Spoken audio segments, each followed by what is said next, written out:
Hello everyone, my name is Caleb from ithinkbiblically.com, and in this video we are going to look at Muhammad's false end times prophecies. Now I'm going to read to you a number of hadiths and it's going to sound repetitive, but there's a very good reason why I'm going to give you so many hadiths. These days Muslims have actually started denying their hadiths because of the embarrassing facts that they reveal about Muhammad.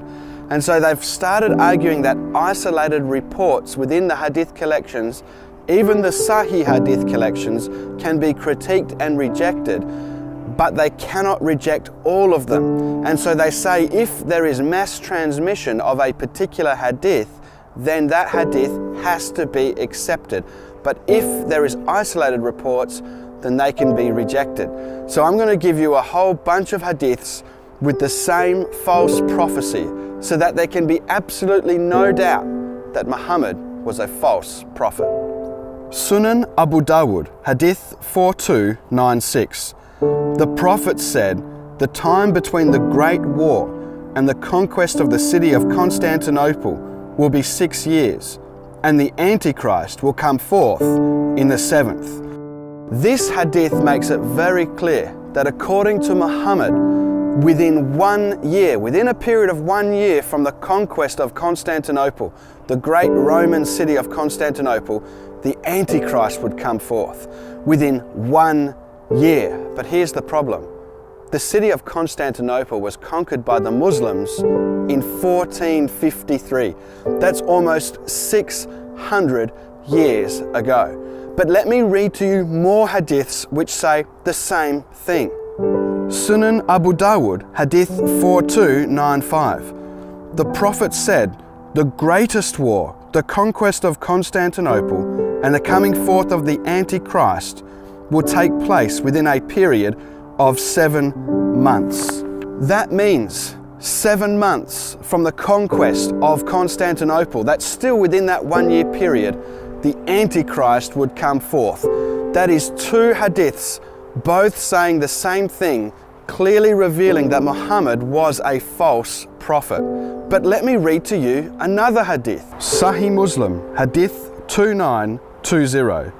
You have heard about a city, one side of which is on land, and the other side is in the sea, Constantinople. They said, Allah's Messenger, yes.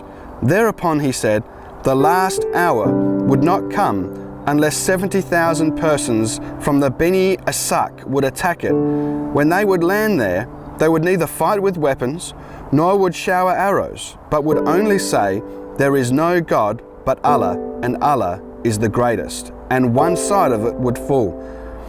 Then they would say for a second time, there is no God but Allah, and Allah is the greatest, and the second side would also fall. And they would say, there is no God but Allah, and Allah is the greatest, and the gates would be open for them, and they would enter therein, and they would be collecting spoils of war and distributing them among themselves, when the noise would be heard saying, truly the Antichrist has come, and thus they would leave everything and go back. So here we see a very clear hadith confirming the other hadiths, saying that the Antichrist would come forth when the city of Constantinople was conquered by the Muslims. But what's interesting is that this hadith adds another point, and it claims that the walls of Constantinople would come down simply by proclaiming that Allah is the greatest. But here's the problem. That is not how the city walls of Constantinople came down. The city walls of Constantinople came down because of cannon fire. That's why they came down. So this is another clear hadith where Muhammad is revealed to be a false prophet. But there's another hadith, and this is even more fascinating because in this hadith, Jesus was supposed to have returned at the conquest of Constantinople.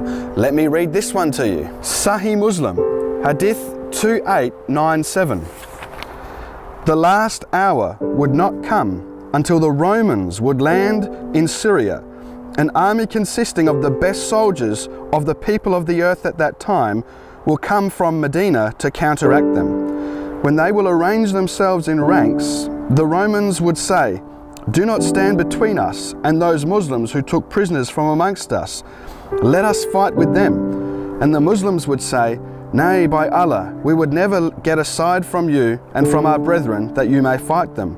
They will then fight, and a third part of the army would run away, whom Allah will never forgive. And a third part of the army, which would be constituted of excellent martyrs in Allah's eyes, would be killed, and a third, who would never be put to trial, would win, and they would be conquerors of Constantinople. And as they would be busy in distributing the spoils of war amongst themselves, after hanging their swords by the olive trees, the Satan would cry, "The Antichrist has taken your place among your family." They would then come out, but it would be of no avail. And when they would come to Syria, he would come out while they would still be preparing themselves for battle, drawing up the ranks. Certainly the time of prayer shall come, and then Jesus, peace be upon him, Son of Mary, would descend and lead them. When the enemy of Allah would see him, it would disappear, just as salt dissolves itself in water. And if he, Jesus, were not to confront them all, even then it would dissolve completely. But Allah would kill them by his hand, and he would show them their blood on his lance, the lance of Jesus Christ. So here, another hadith clearly saying that the Antichrist would come when the city of Constantinople was conquered. But even after the Antichrist, Jesus was supposed to have come, but he never came. The Antichrist never came. The walls did not come down by shouting, "Allah is the greatest." None of this happened. And all of this was supposed to have taken place over 600 years ago. Clearly, Muhammad is a false prophet. Now, some Muslims try to argue that this is a future event which is still yet to be fulfilled. But here's the problem. First of all, the Muslims already occupy the city of Constantinople. Secondly, the Romans no longer exist. The Roman Empire fell and ended at the conquest of Constantinople. Third, the city walls no longer surround the ancient city of Constantinople. The city has outgrown the walls. Furthermore, there is no longer water on one side of the city. The city has outgrown that barrier as well. And another reason why it is a false prophecy that cannot be fulfilled in the future is because people no longer fight with swords or with bows and arrows anymore.